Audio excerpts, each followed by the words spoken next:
Puis arriva jeudi, jour où je devais aller chercher François à l'aéroport de Barcelone. Après avoir déjeuné, je ne perdis aucun temps et quittai Playa de Haro en direction de la métropole catalane en longeant le bord de mer.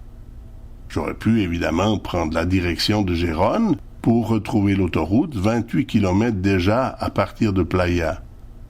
Mais j'avais tout mon temps et me faisait une joie de me remémorer tous les souvenirs de ces années précédentes en traversant des cités balnéaires telles que Tossa de Mar ou encore Sant Pol de Mar.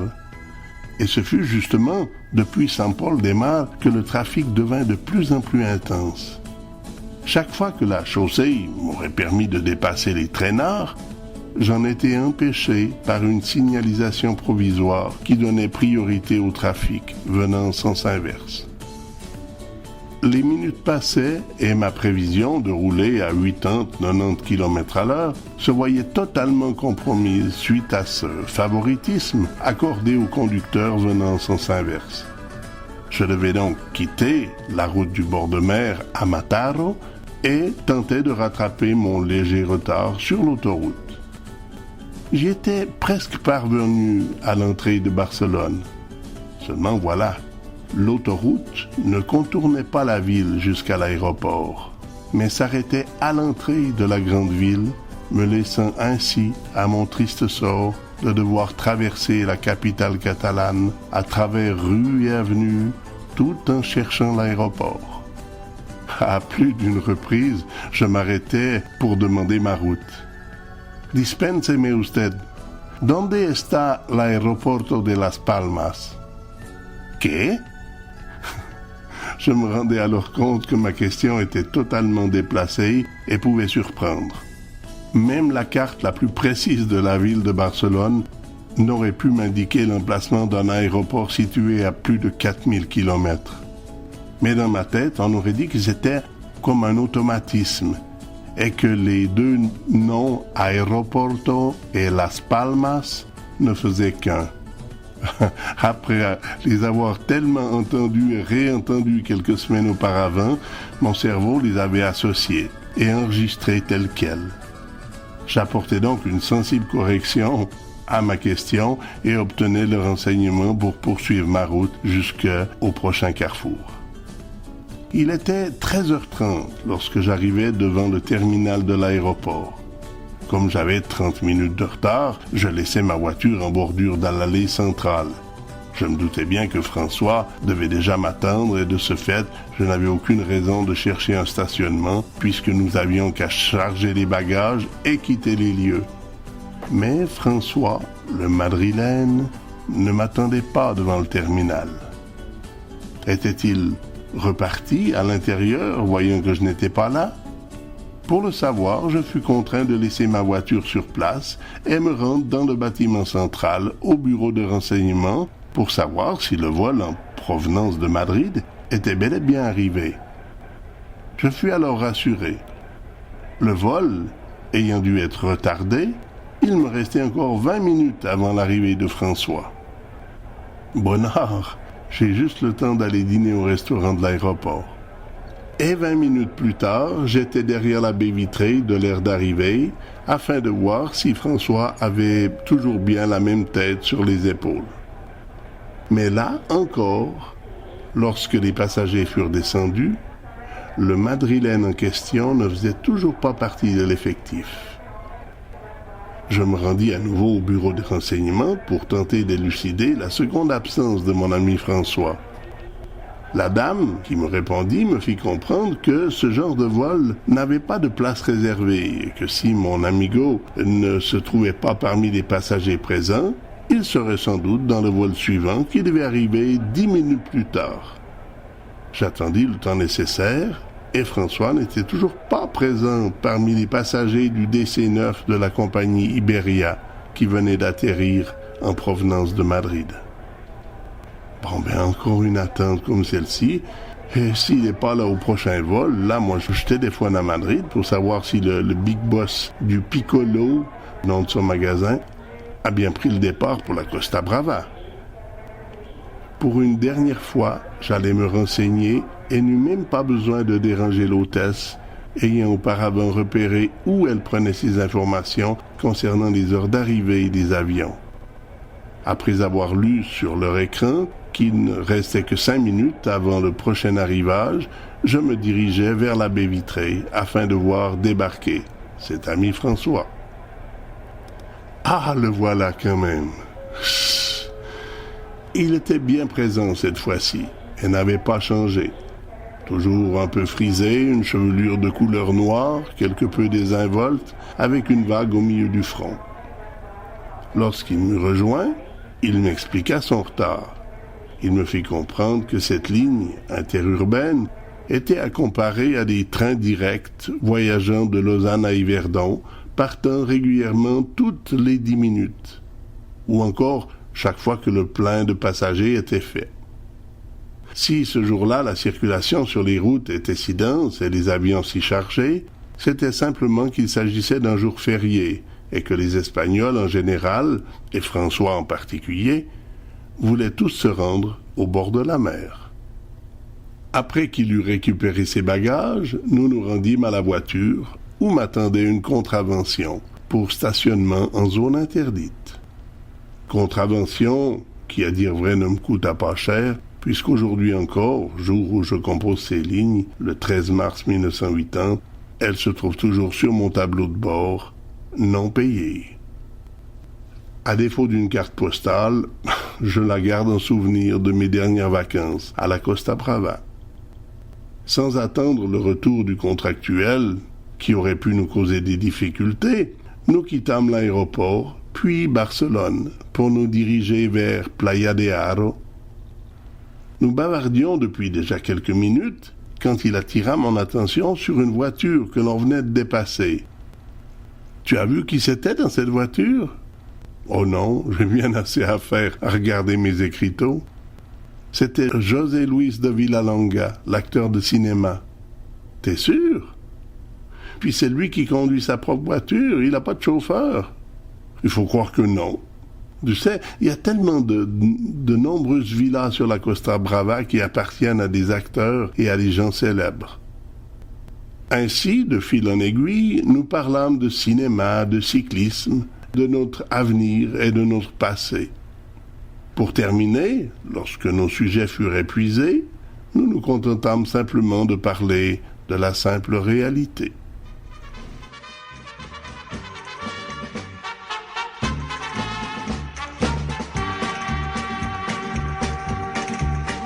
Bajo un sol maravilloso y frondoso verde pinar, muy luciente y atractiva, Costa Brava sin igual.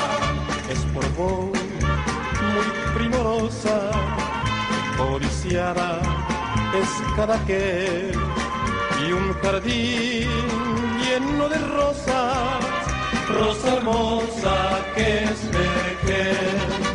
Sol y mar, verde pinar, Costa Brava, catalana. Sol y mar, verde pinar, Costa Brava, catalana.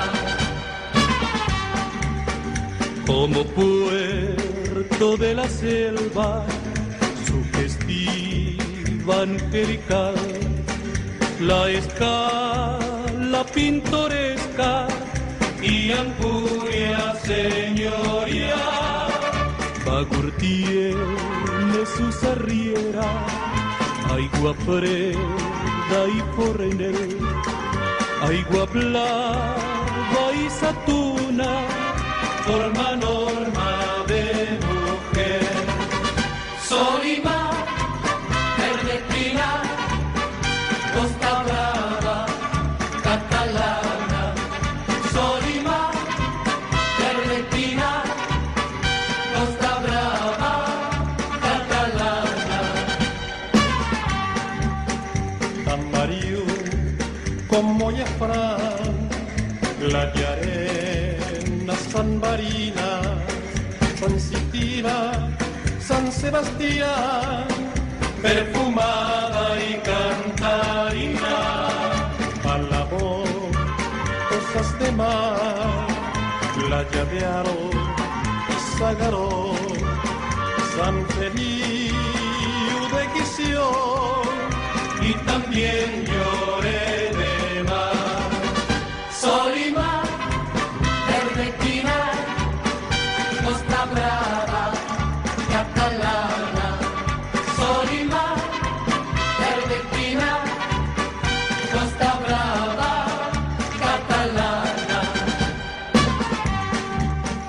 Isla me das un encanto, titilante estar aquí, y por fin Blanes mi canto inspiró con frenesí. Así es la Costa Brava, flor galana, rosiclé de la España catalana, admirada por doquier. Sol y mar, verde pinar, Costa Brava, catalana. Sol y mar, verde pinar, Costa Brava, catalana. Sol y mar, verde pinar, Costa Brava, catalana. Sol y mar, verde pinar, Costa Brava. Alors, pour l'hôtel, c'est en ordre, hein. Il y avait encore des chambres de libre. Mais si tu veux, tu peux loger dans la mienne, ça te reviendra moins cher. Non, merci, t'es sympa, mais avec moi, tu pourrais pas beaucoup dormir. Alors, je préfère te ficher la paix. Et au fil des discussions, nous arrivâmes à l'hôtel. Pendant qu'il défaisait ses valises dans sa chambre, je faisais connaissance avec une jeune fille qui travaillait à la réception. Sylvana était anglaise et avait appris le français à Genève. À la suite d'un séjour aventuro-sentimental sur la Costa Brava, elle avait fini par épouser un homme du pays et vivait avec son mari à l'hôtel quand celui-ci n'était pas complet ou dans des appartements différents appartenant aux propriétaires de l'hôtel Acapulco, et cela en attendant que leur maison soit terminée. Son mari était boucher de profession et travaillait de longues heures durant la saison estivale lorsque le tourisme était à son meilleur. De ce fait, c'était surtout durant la saison morte qu'il consacrait tout son temps à bâtir la maison familiale. Il m'arrivait fréquemment de bavarder avec Sylvana. Elle était très avenante, et chose qui n'était pas non plus pour me déplaire, elle était également très jolie. Quelques instants plus tard, François, ayant terminé de vider ses valises, me rejoint à la réception. Nous quittâmes alors l'Acapulco, en longeant la plage sur toute sa longueur, soit une distance d'environ 3 kilomètres. Puis, étant arrivés au bout de la ville, nous regagnâmes la rue principale en empruntant le sentier qui menait en ligne droite à l'hôtel Aradi, ce même bâtiment dans lequel j'avais pris mon premier repas en sol espagnol avec mes parents en l'été de 1971. À partir de là, nous partîmes flâner au hasard des ruelles et des magasins. Soudain, François me dit avoir un achat à faire.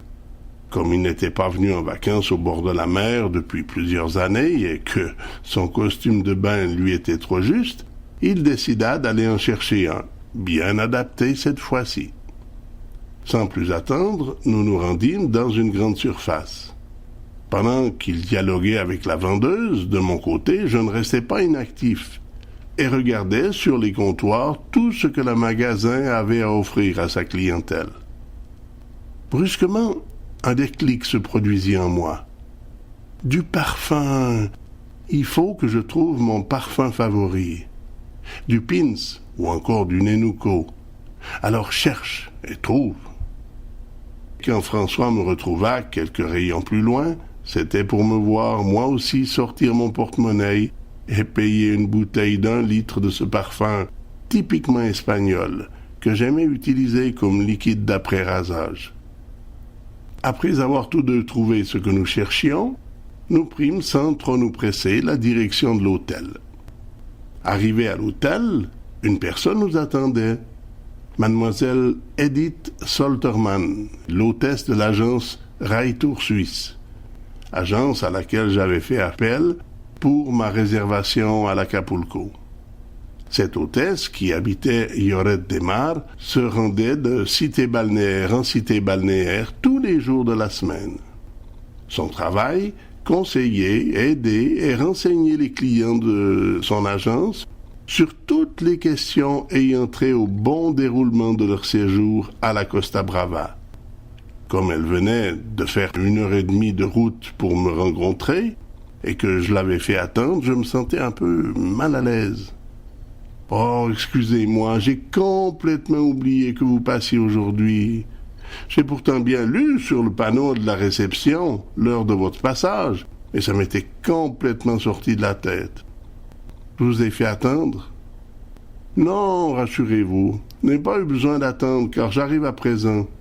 J'avais un peu de retard aujourd'hui, ça tombe bien. » Et pendant que François montait à sa chambre, nous prîmes place au salon et le dialogue débuta. Elle me demanda tout d'abord si j'avais fait mon voyage, si ma chambre me convenait, si le personnel était agréable et encore un tas de questions auxquelles je répondis sans hésiter par l'affirmative.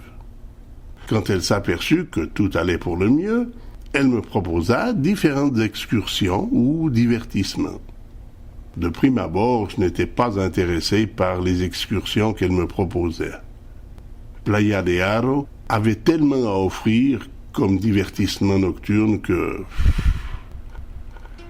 Mais soudain, je repérais une photographie sur les documents qu'elle feuilletait.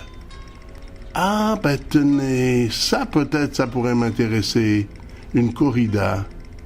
Voilà maintenant 8 ans que je vis en vacances en Espagne et j'ai jamais vu de corrida. Ce serait l'occasion. Elle me fit alors savoir tout ce qui était organisé comme corrida dans la région, mais me conseilla plutôt de me rendre pour cela à Barcelone. Car non seulement j'allais avoir l'occasion d'assister à une corrida, mais mieux encore, et pour le même prix, j'avais l'occasion de visiter le port de Barcelone et en soirée pouvoir admirer les célèbres fontaines lumineuses. Elle me conseilla éventuellement, si je n'étais pas trop pressé pour cela, d'attendre la semaine suivante, car il était dans le domaine du possible que des rejoñadors soient la partie. Qui étaient les rejoñadors? Des cavaliers virtuoses qui, du haut de leur monture et avec une agilité hors du commun, avaient le pouvoir de maîtriser le taureau, tout en évitant que ce dernier ne blesse leur monture. Durant cette dernière conversation, François était de retour et s'était joint à nous. Après que je l'eus présenté à mademoiselle Solterman, il confirma ce qu'elle venait de me dire concernant la qualité du spectacle avec les rejoñadors. Bien que n'aimant pas les corridas, il avait été fasciné par la maîtrise de ses cavaliers. Et s'il retournait un jour voir une corrida, ce serait uniquement pour y admirer ces maîtres incontestables de la tauromachie. Devant cette unanimité, j'allais donc attendre la semaine suivante afin que notre hôtesse puisse me dire si les rejoñadors faisaient oui ou non partie du spectacle. Ayant épuisé tous les sujets de conversation, mademoiselle Solterman prit congé, me donnant rendez-vous le jeudi suivant. Comme il n'était pas encore l'heure du souper, je proposai à Françoise d'aller boire quelque chose au bar de l'hôtel. Que d'agréables moments passés dans ce bar. Les serveurs y étaient très sympathiques. L'un d'entre eux, qui portait le nom de Fernando, avait les traits et la coiffure du King. Sa ressemblance avec le roi du rock'n'roll m'incita, dès notre premier contact, à lui donner le nom d'Elvis. Et pour donner encore davantage de réalisme, j'y ajoutai en plus l'accent américain.